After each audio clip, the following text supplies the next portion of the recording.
Hello friends, আজ আমি রান্না করতেছি কাতলা মাছের মাথা দিয়ে মুড়ি ঘন্ট রেসিপি।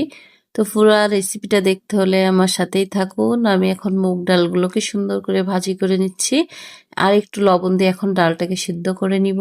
যে ডালটা সিদ্ধ হয়ে গেছে, এখন আমি এর ভিতরে কিছু জল দিয়ে আর কাঁচামরিচ দিয়ে ভালো করে জাল করে নিব। এর ভিতরে আমি হলুদ লবণটাও দিয়ে দিব, আর মাছের মাথাগুলো আমি এই যে ভেজে রেখে দিয়েছি। এখন আমি পেঁয়াজ রসুন আদা কাঁচা মরিচ শুকনা মরিচ সব একসাথে তেলের উপর দিয়ে একটু ভেজে নিয়েছি। আর এখন ডালের ভিতর দিয়ে দিলাম একটা আলু, ছোট ছোট করে কেটে দিলাম, মাছের মাথাগুলো দিয়ে দিলাম। তো এর ভিতর আমি একটু ঘি অ্যাড করেছি আর একটু চিনি দিয়ে দিচ্ছি, তাহলে ফ্লেভারটা দারুণ আসবে। একটু তেজপাতা দিয়ে দিয়েছি।